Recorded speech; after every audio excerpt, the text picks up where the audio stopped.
Meredith has wine. I have tea. I'm going to top myself off, actually. I'm topping myself off as well. I'm having a lavender tea.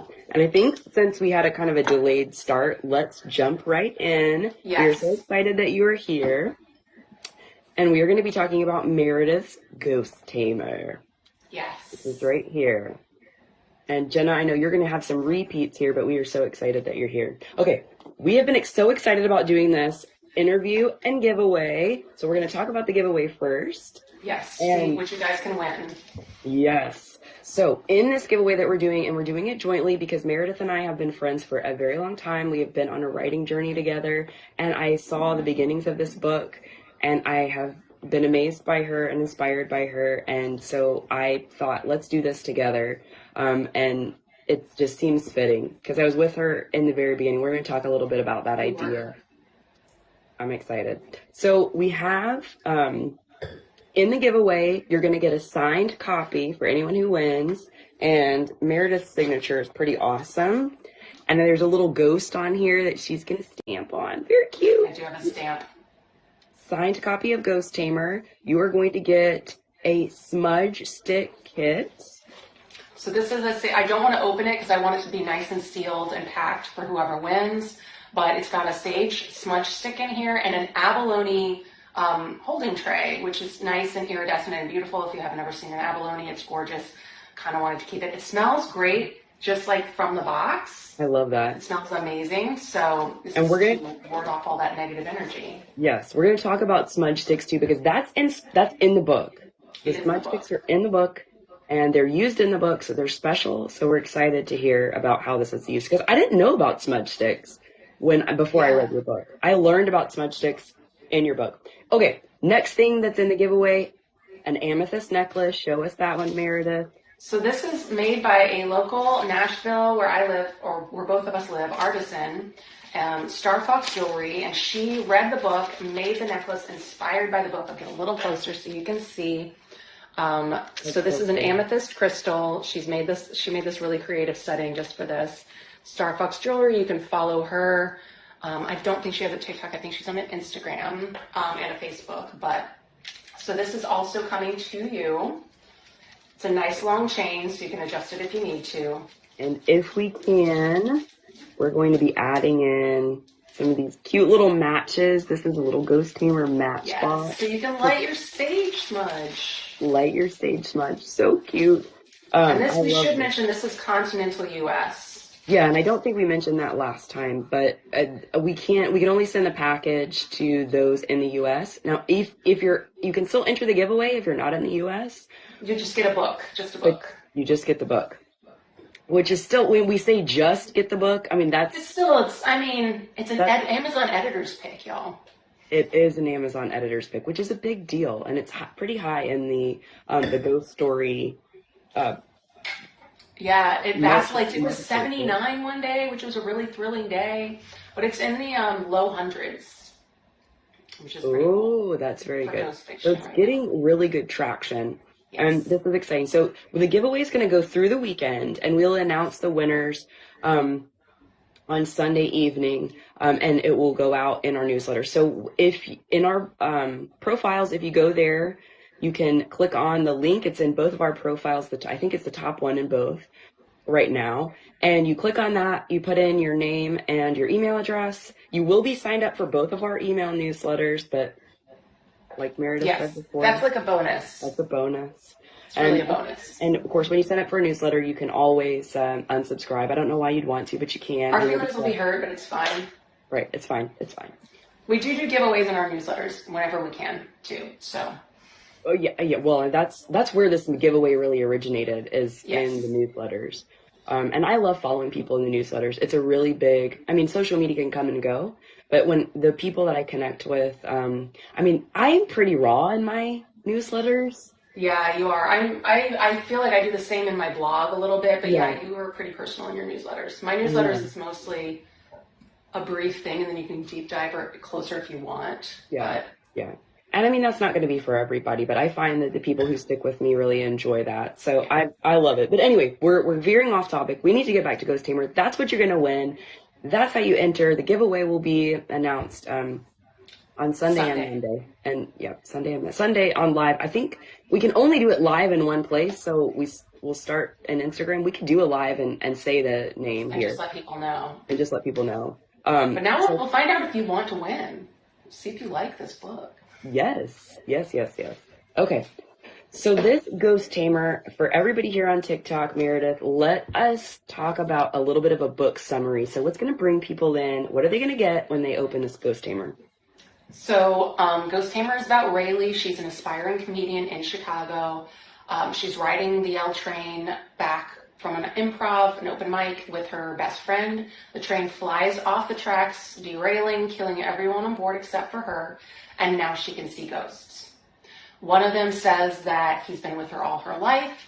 Another one is now trying to destroy her and take her soul. Woo!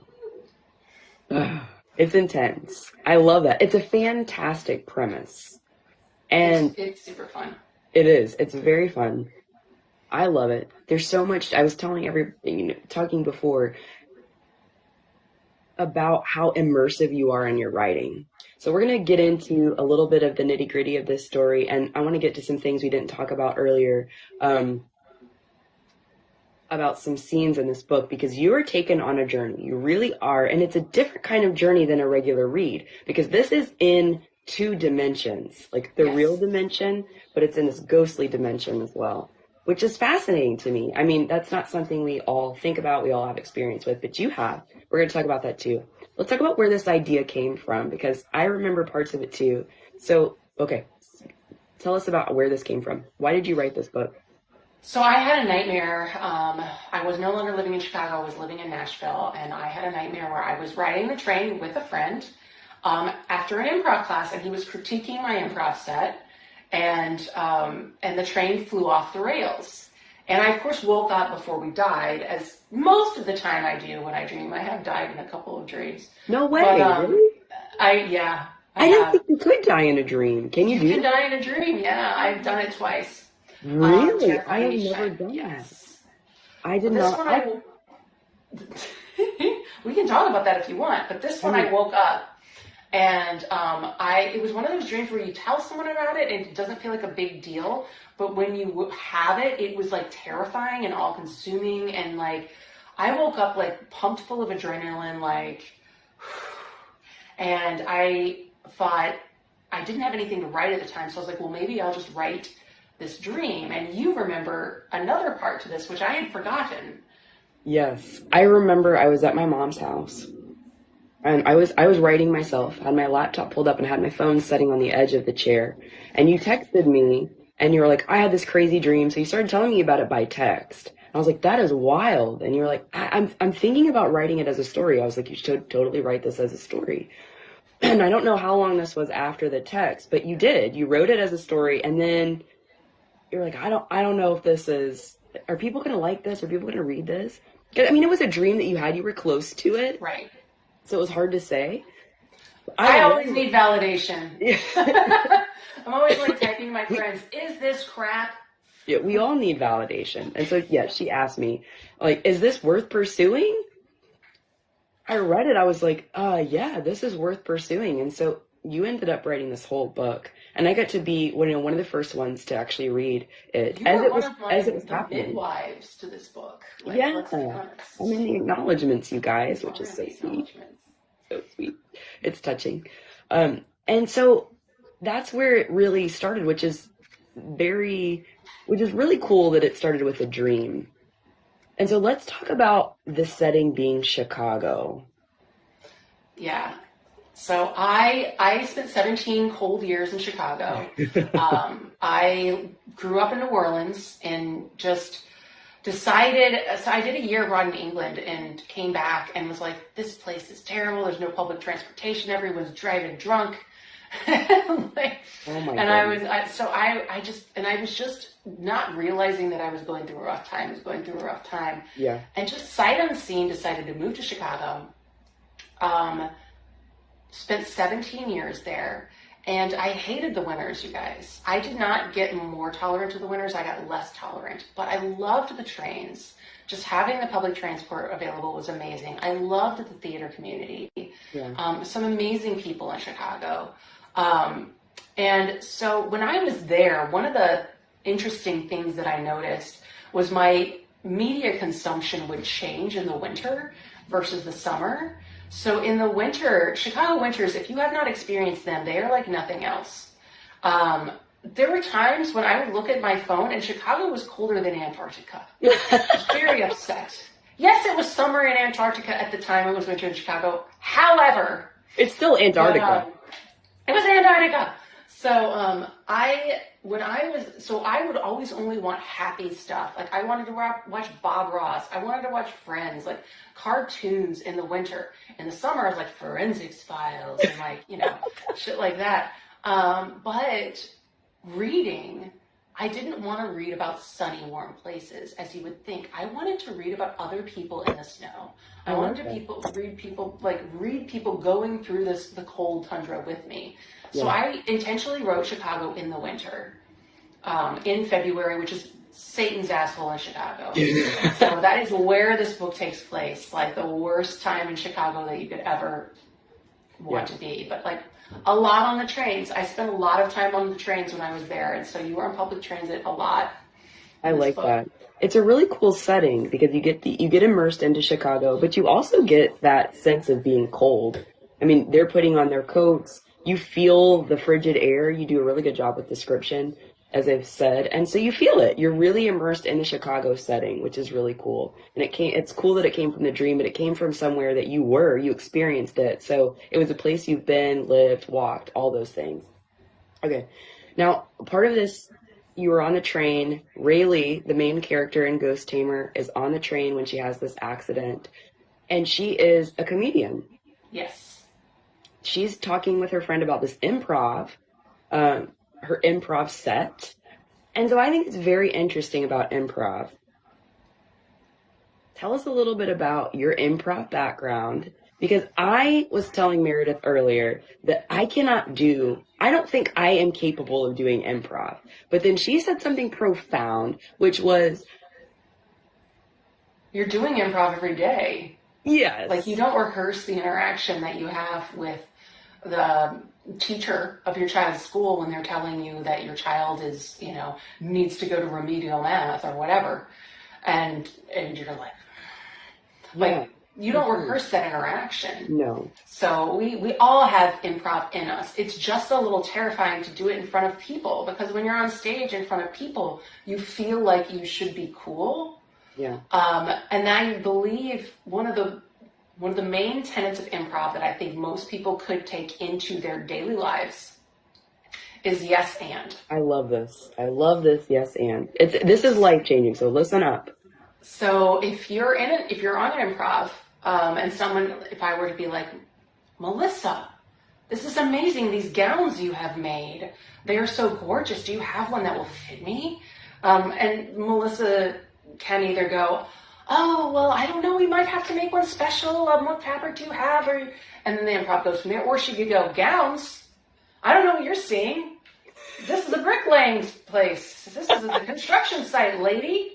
So that is not yes and. Yes and is taking what I've given her, the gowns, and she is now a seamstress, and she takes that and runs with it. And it makes much better improv, much better comedy if you yes and everything. And I find that if you just take that into your life, it makes a lot of your interactions a lot better. Conversations, ideas, collaborations. Anytime that you're working with people, just yes and them. And it helps in life. I think that's a fantastic tip for life. And now it makes me want to try some improv. Hi, Amber. I saw she said hi. I know a lot of people are joining, and I'm excited to see everybody here. Yeah, we got a little live. Thank you. Yes, but Amber specifically said hi there. So, okay. So, I love the yes and comment. I'm going to take that into my life, and I really do want to try to do improv at some point, which is fun. So you've inspired me to do that. But as part of this book is really dealing with ghosts. Yes. And so I want to talk about ghosts, and you have a story about ghosts. The big question is, do you believe in ghosts? Yes, I believe in ghosts. I believe that I've seen one. I don't I didn't talk about it a lot until this book came out, actually, Yes. because a lot of people don't believe you. A lot of people think you're making it up. And when I was, let's say, around 10 to 12, I don't remember exactly how old I was. I just remember exactly where the furniture was in my room. It's like I can feng shui things in this direction. And it's like when you're old enough to start being like, oh, I can take control of my space. Yes. So it was somewhere around then. And I would wake up in the middle of the night and there would be a girl pacing up and down by the foot of my bed. And she would be talking through something. And you were not very scared. seriously. I was not scared. She would just be talking. And I remember very clearly that if I ever tried to insert myself into the conversation, if I tried to comment on something she said, she would look at me and then vanish. And then I would just go back to sleep. I'm like, Wow. Go back to bed. Never remembered it in the morning until one day I woke up and she was not by the foot of my bed anymore. She was standing right by me, which she had never done before. And she was smiling really, really big. And she said, goodbye. Aww. And I said, where are you going? And she faded away. And I never saw her again, but I did not go back to sleep. And I remembered all of the other times. And I tried to tell people about it for a while at first. But no one, I was a kid. So if you got adults, they were telling you were dreaming. If you got other kids, they were either also telling you were dreaming or they were making up their own ghost stories to try and top your ghost story. And so I just stopped telling people about it. And then one night, I was in my early 20s, drunk after a night out in Chicago, and I was walking with a friend, and she was Irish, and I hear this in her accent. And she just said, did she look like you? And I thought, okay, here we go. She's going to tell me I was dreaming. And I was like, yeah, she did a little. And she's like, did your mom have a miscarriage before you? And I was like, yeah, she did. Like, how would she know that? Yeah. And she said, it was your sister coming to check on you. And it just felt right. Yeah. You know, it just felt like, I was like, oh. It just like I was like, that's the explanation. Yeah. Yeah. I mean, so I like to think that maybe she was going off when she was so happy wherever she was going, that she was going to finally be born somewhere. Oh, I hope so. I really find it fascinating that you didn't remember all of the incidences where you saw her until she was gone. Yeah. And I didn't go back to sleep after that either. Could you, because it was such an intense experience, I guess you remembered all that, so you couldn't, or is your mind just racing with the thoughts of who she was? And I didn't really, I just remember wondering where she was going. She seemed so freaking happy. Yeah. And I remembered all the other times, and it just didn't seem weird to me. I didn't think ghost at the time. I just thought, oh, that's that girl. Yeah. That I've been seeing. Was was it Misty? Was she Misty, or was she like a real human being? She looked like a human being, but she was paler, I guess. Like she was washed out. Everything was washed out. Okay. And when she faded away, it wasn't like she just like disappeared into a mist. She just like kind of went more transparent until she was gone. Wow. Ugh, that gives me chills. I mean, I've heard this story before, and every time I get chills. Even when she was standing right by me and said goodbye, she just stayed like with a smile and then gradually like faded away. Wow.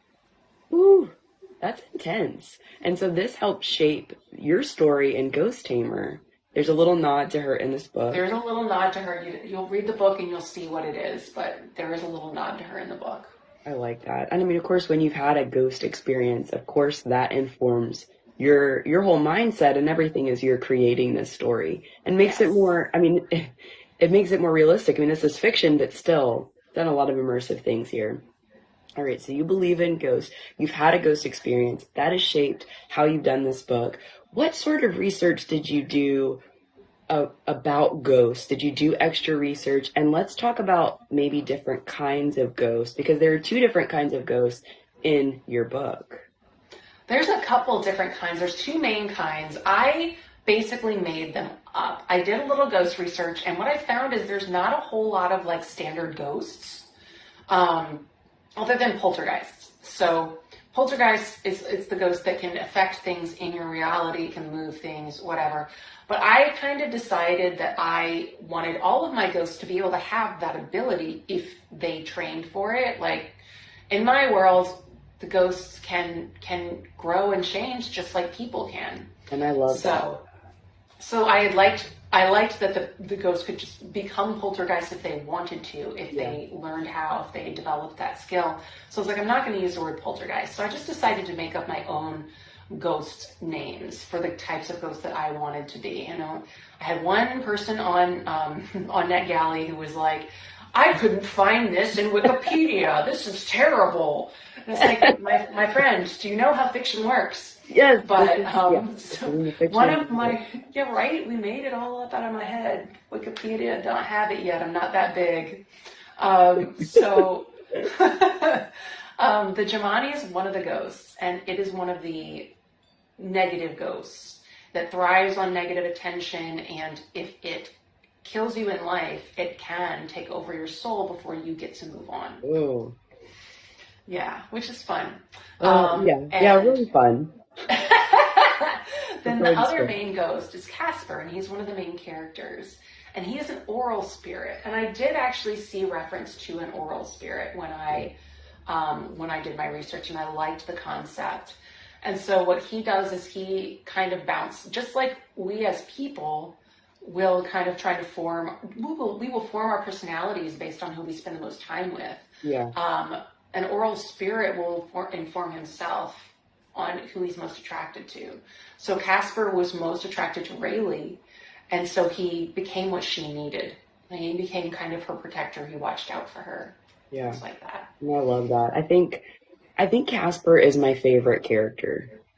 He's a lot of people's favorite because he's just like, how can you not like him? How can you not? He's the best. I love it. I love his whole story. Excuse me, I've got a cold. Oh, I'm sorry. I'm getting at the end of the cold, and my cough is now getting to me because we've been talking. But yes, he's my favorite. But I am also fascinated by the Jamani, which is this demonic, I say demonic, I never hear you say that, but this, this evil spirit that's, I mean, how is it not demonic when he's trying to steal people's souls? I mean, that just freaks me out. Okay. Yeah, I think demonic is a word that you can safely use. I'm going to say that because he scares me. Like I know you don't even like scary stuff, and you I don't. I was actually super surprised when people started. So this book ended up on, I think, the Goodreads most anticipated horror list, and I was like, moi? like I wrote a horror, because I avoid horror. I actively avoid. I will not watch Aliens, my friends. Yeah. I will not watch Silence of the Lambs. Stephen King, I've only ever read the Dark Tower series. I don't like being scared. And I had a friend who's a big horror reader was like, oh, your book was so good. And I was like, really? Like, he was one of the first to read it. Yeah. And he was like, yeah, and I think there might have been some horror elements. And I was like, really? And he was like, yeah, when that Jamani, that bad ghost was on stage, he was like, that was pretty scary. And I was like, really? And I guess, I talked about this with a couple of people, but I feel like maybe, I compare it to, I used to teach fitness, so I compare it to, when you're in front of a class and you're having everyone hold a plank, you're fine. And I believe that part of that is because you know exactly how long you can jump out of a plank at any time. Everyone else is dying. I could take the same class that I teach and be dying because I don't know when the plank's going to end. Yeah. This plank could go on for 15 minutes. I don't know what this crazy person's going to do. They may have me doing mountain climbers. So when I'm writing the Jamani, I know who is going to die and live in this scene.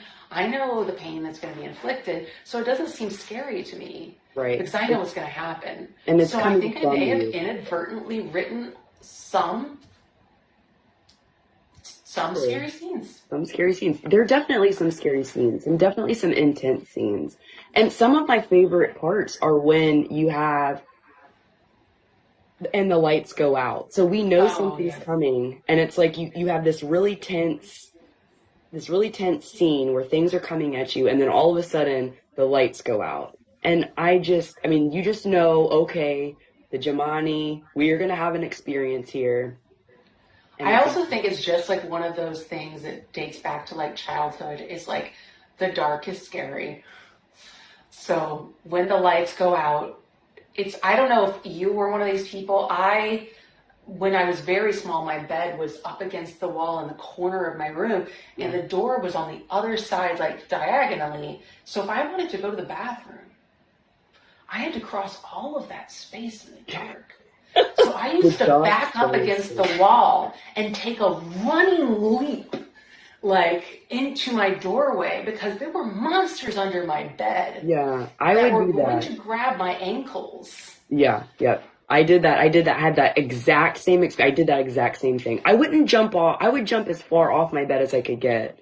But then when I got back from the bathroom, I would jump running back on. Yeah, yes. Run and jump. Because, somebody was going to reach out and get your ankles. Yes. Oh, and I see Jenna says, I can't wait to see how the paranormal affects the environment, which is fun. Oh, I mean, that is scary, too, because you have, and I want to point out, too, that Rayleigh goes from not seeing any ghosts, being a normal human being, to all of a sudden seeing ghosts. And we've been talking about Jemani, we've been talking about Casper, these two ghosts that are, more central to the story. But she sees lots of other ghosts, and they pick on her, right? Yes.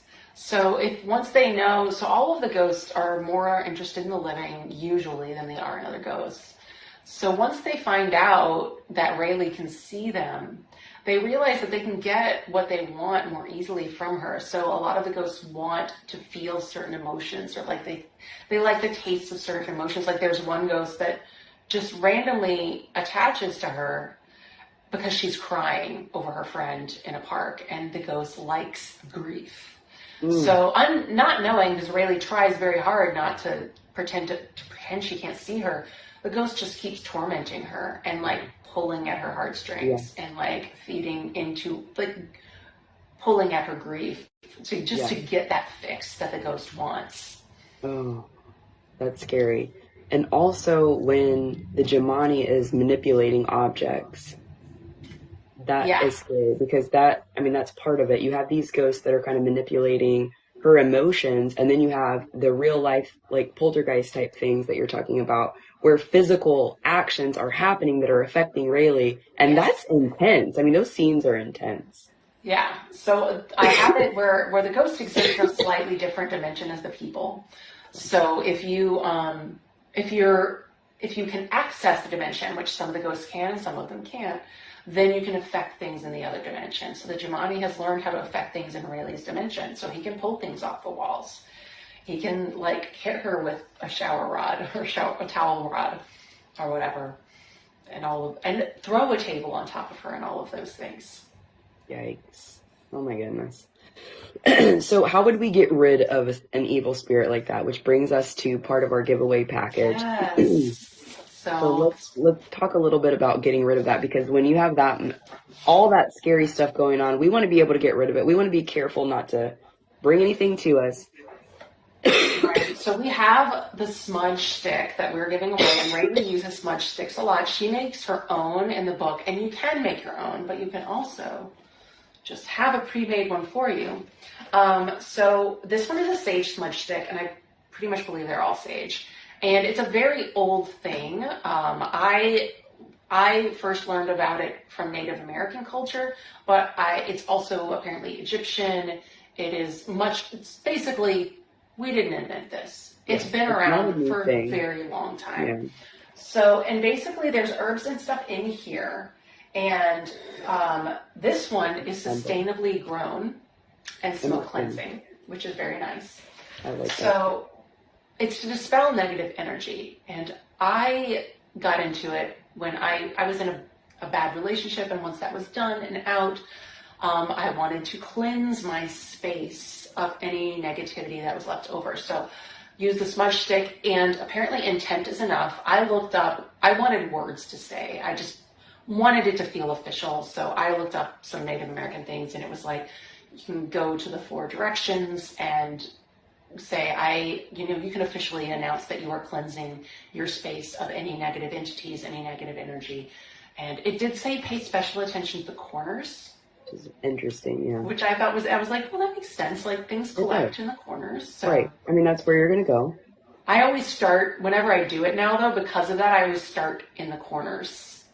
Yeah. And smudge around, yeah. So I wonder, do you have to start at like the far wall and work in so that they go out the door? I do it that way, just kind of instinctively. Yeah. I don't know that you have to do it that way. I am sure, and I'm not going to open this because I want it to be nice for whoever wins it. Yes. But I'm sure there's some instructions in here that give suggestions. I instinctively kind of start in the far area and like kind of wave the negative energy like out the door for sure. That's what I do. I feel like it makes sense. And I feel like with this kind of thing, going with your instincts are better. Yeah, I think so.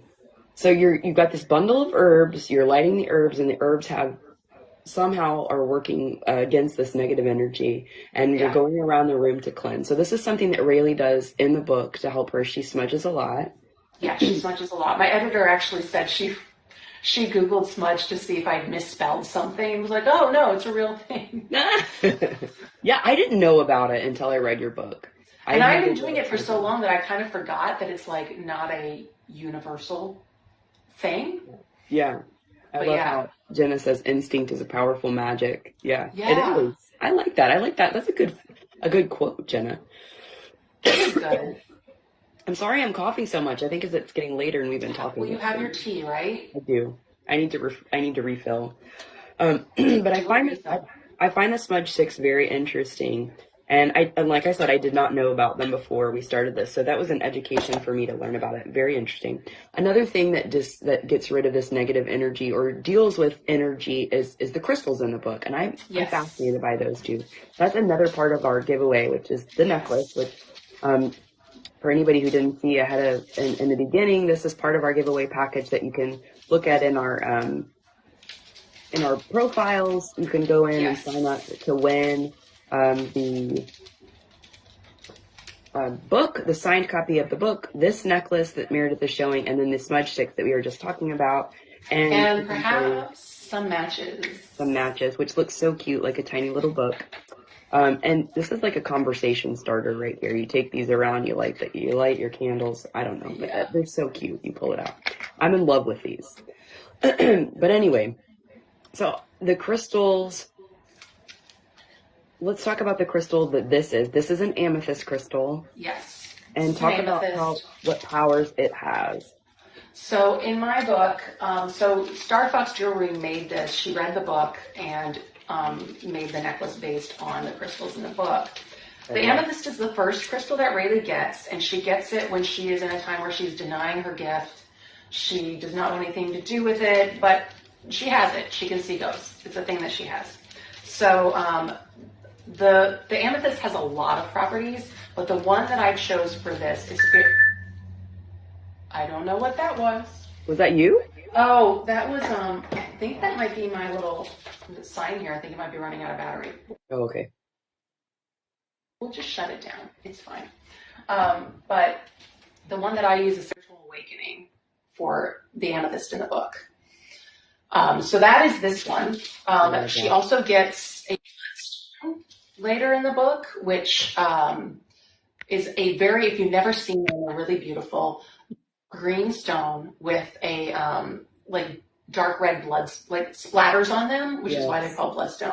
They're also called heliotrope, and they've got a lot of uses as well. All the stones have a lot of uses, but the one that specifically, the reason I give it to Rayleigh in the book is for courage. It's a stone for warriors because at the time she's scared. Yeah. When she's scared, she doesn't get to use her gifts as effectively. Yes. And she needs to be prepared because this Jamani's after her soul. So she needs courage to face that. She needs courage. And then you have one more crystal in there that I just love. And it isn't explained in the book. So this is bonus for anybody who's here. You're going to hear about this crystal in the book. We won't say where it is, but the rose quartz.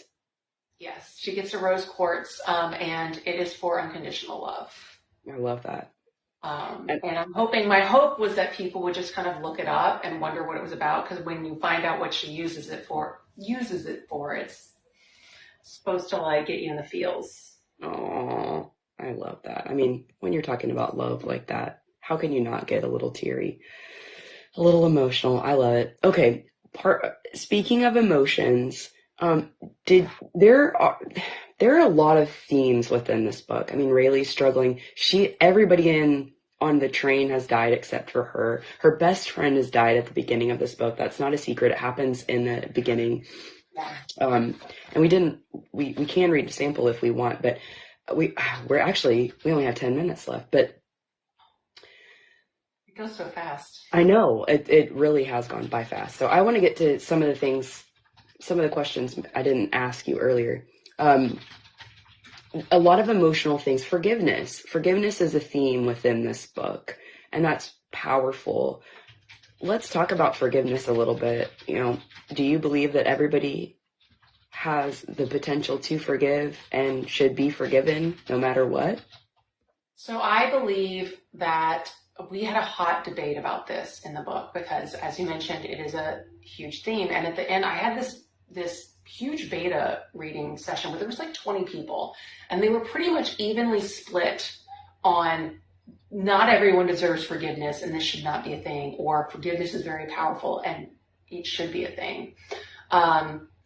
And I personally, I liked that the debate was there. Yes.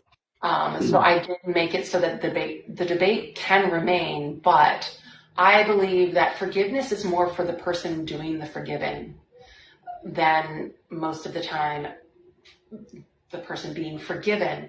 And just because you forgive does not mean, I think, that you forget. So just because you've forgiven someone for wrong they've done to you does not mean you let them back in your life. Yeah. Just because you've forgiven someone for wrong that has been done to you does not mean that you forget how they are. Yeah. Does not mean you forget the lessons you've learned. Exactly. But I feel like forgiveness means letting go of a lot of angst and anger and strife and stress for you. Yes. So that you don't have to deal with those emotions anymore. You can let them go. I agree 100%. In the book. I agree 100%. And I think it's a very powerful debate to have within there, because when you have somebody who's really done you wrong. Yeah. And there is some hard forgiving that has to happen. Yeah. And so it's something I think we all face in life. So this is a ghost story. It's really intriguing. You get a lot of depth and layers. It's a journey that Meredith's taking us on, but there's also some heavy themes. Thank you, Natasha. I just said she loved the book. Oh, I didn't see it. We can only see, so you can only see your people and I can only see mine. I forgot. Oh, I didn't know that. I can't tell how many people are here. I know. There's not like a number anywhere. So anyway, forgive me. Melissa's dying. It's fine. Right. We're talking about that. It's part of the theme. You know what? Okay. Frogs. What was I saying? We got forgiveness. But I think we were about done with that. I'm not sure. Yes. Well, I think it's very powerful. It's a powerful thing. Oh, I was saying, the debate of when somebody does something very heavy in your life, something that's very hard for you to get over. You have to pull something up within yourself to be able to forgive. And I think probably, like you said, you don't really forget. There's that phrase of forgive and forget, but you can't really forget and grow. I think you learn from the experiences that you have, but this is deep because I think everybody has something in their life or somebody in their life where they have to either forgive them or they have to move on. They can come back together and resolve it, or maybe they don't resolve it and they maybe forgive at peace within themselves, but they decide to go their separate ways. Lily has to make the choice in the book, and she has to make the choice of realizing that she is never going to actually know what really happened, and having to realize that she's going to have to move on anyway from a certain situation. Yeah. Yes. So that's a hard life lesson that she learns, and one that we can all relate to. And I really like that theme that's in the book. Okay. Speaking of emotions, being immersive, I want to talk a little bit about Livonia. because Livonia is very sensitive. She's a medium. What would you call her, a medium or a psychic or a, what do The you book call she's her? called a psychic. Originally, fun fact that I'll just tell the people here.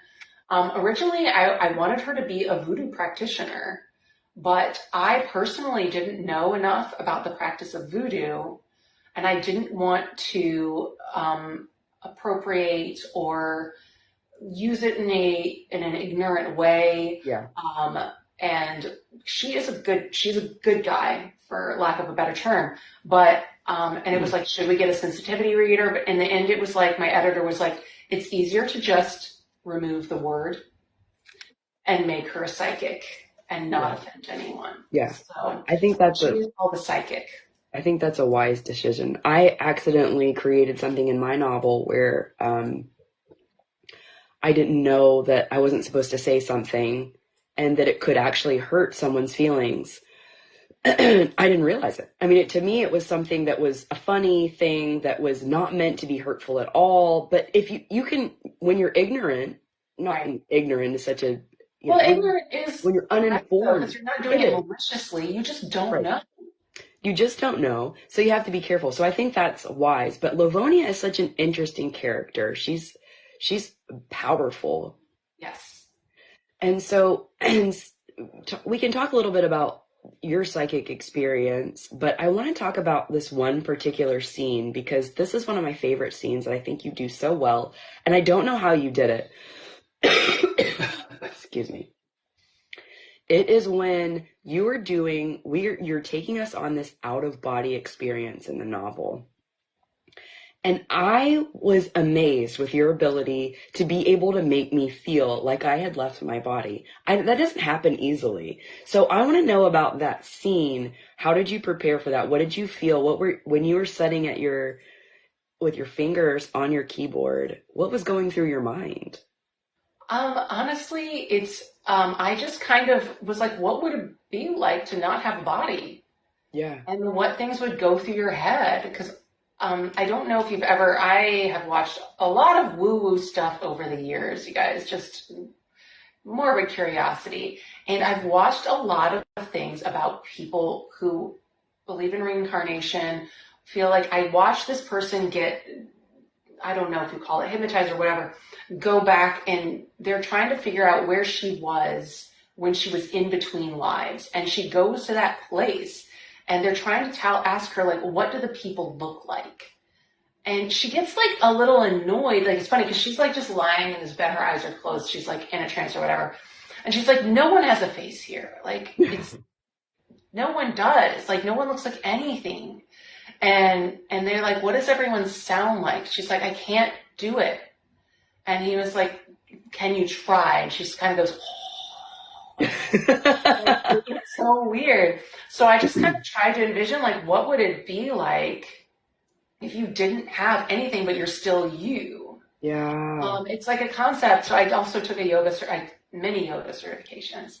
And it's like, to meditate is actually really difficult, but you have to like kind of forget about your body and you have to let go of your thoughts, which is hard. It's not like your thoughts stop.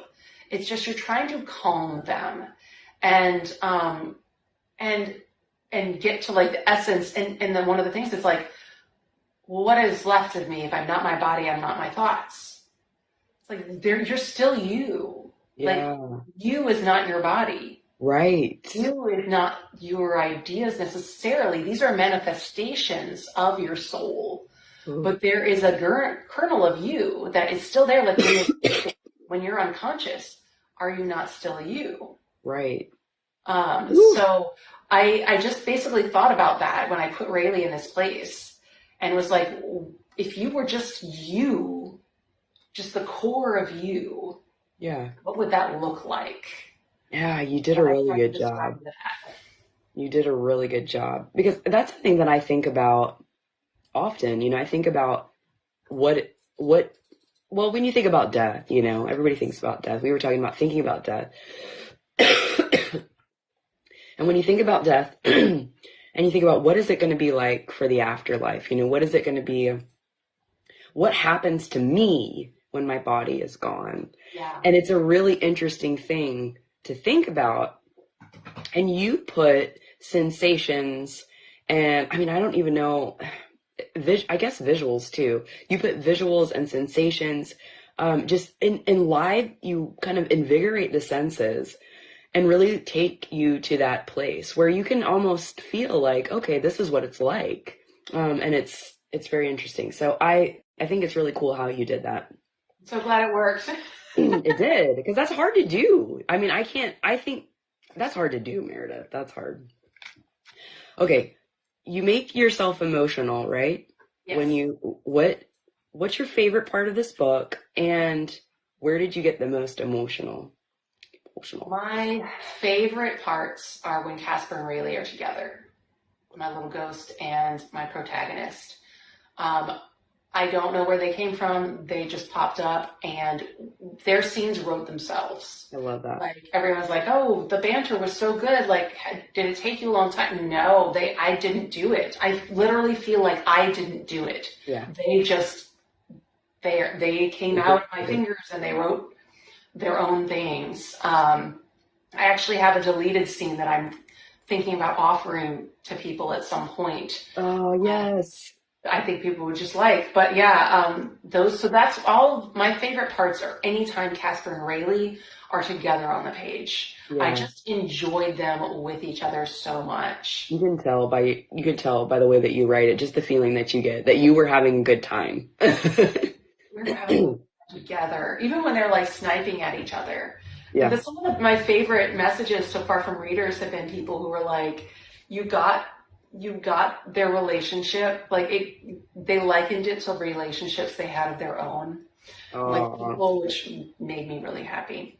I love that. The things that made me the most emotional, the funeral scene was definitely one, and I think I've gotten the most texts from people after the funeral scene. Yeah. They cried. Yes, usually they cried. I cried writing it. And I cried every time I had to go back and edit it. You edit things like a billion times. By the time I got to my last proofread, the book was about to go out. It was like, this is the final check. And I was like, surely by now I will get to this scene and have dry eyes. No. Like, I still cried during that scene. It just really, it hit me, and it's one of the scenes that changed the least from the time I put it on the page to the time it got published. And those emotional scenes, that makes a huge difference because it puts people there. It's relatable and everything.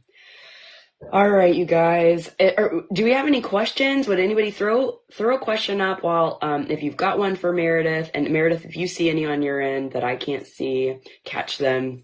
Let's just review real quick, because we're getting to the end of this. Thank you so much, Meredith, for doing this interview. I love you and your book. This has been so fun. So we're going to do reminder for anybody who's joined us late. We're doing this giveaway. Somebody just asked if there was a sequel on my end. Okay, so I have started writing a sequel. It's hard though. It's tough. And I had to stop. So there is a sequel in mind. I can't promise when it's going to come, because there's one character that I just can't. He's not speaking to me very well right now. So, and I have some other projects that I can't talk to you about yet that I am working on. So there is a sequel in mind, but I want to do it right. I don't want to just throw it out because there's interest right now.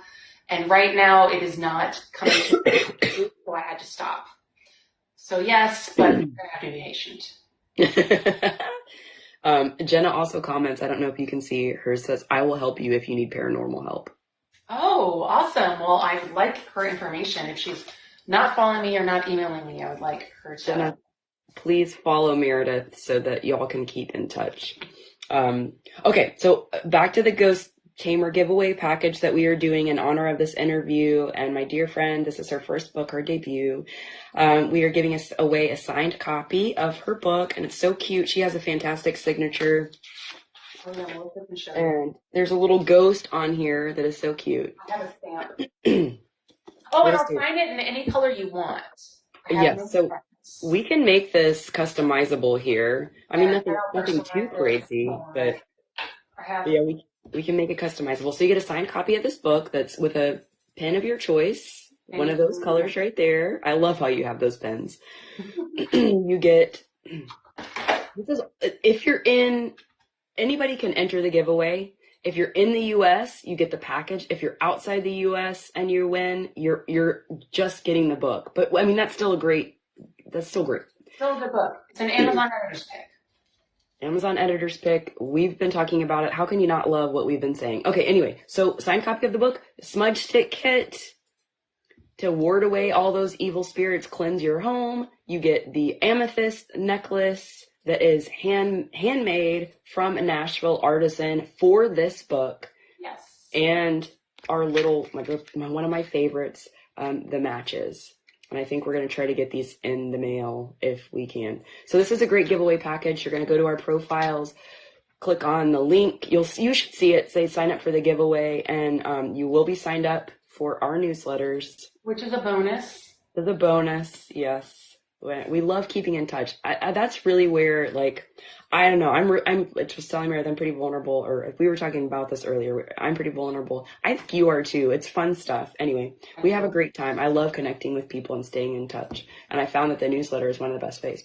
But that's what you're going to get. So sign up and keep in touch. This has been so fun, and I hope everybody enjoys reading your book. Thank you. Yes, and thank you for doing this. Yeah, thank you. This has been fun. And I don't know if we can save this, but we're going to try so that people can see it. I don't know either. So what do you think we do? We think we press. Oh, thanks, Jonas. You said you guys were a blast. Thank you so much for coming. You've been a blast too, joining us. It's been so fun. Thanks to everybody who came and came and went and everything along the way. We've had a blast. And so I'm going to figure out, I just need to, we're just going to try. We're just going to see what happens. So you think we press the end button and it'll give us a little button up here that I'm going to press, and we're just going to see what happens if we can save it. All right. And if not, it's just special for you guys. That's right. This is once it's possible. You guys are the only ones seeing it. So thanks so much. Have a great night, everybody. Thank you. Good luck. We hope you win. Yes. Good luck. Oh, did we say we're going to announce the winners on Sunday? Sunday night. We're going to do another live to announce who's won. It'll be in our newsletters as well. It'll be in my newsletter. So when you sign up for the giveaway, you're going to get it. Yeah. So if you're insurance or something, it's okay. Yes, that's how you're going to get the package, is me communicating with you to be like, hey, your email address. I have to have your email address to communicate with you. So that's why you're signing up. So that Sunday night, we'll announce the winner on a live, and then and that's it. It'll get mailed out. Very exciting stuff. All right, let's end this thing. Bye, everyone. Bye, everyone. Have a great Friday night. Yes. Thanks for joining us on a Friday night. Yeah, exactly. Mm-hmm. Okay. Am I doing this? Okay, you're doing it. I'm ending now.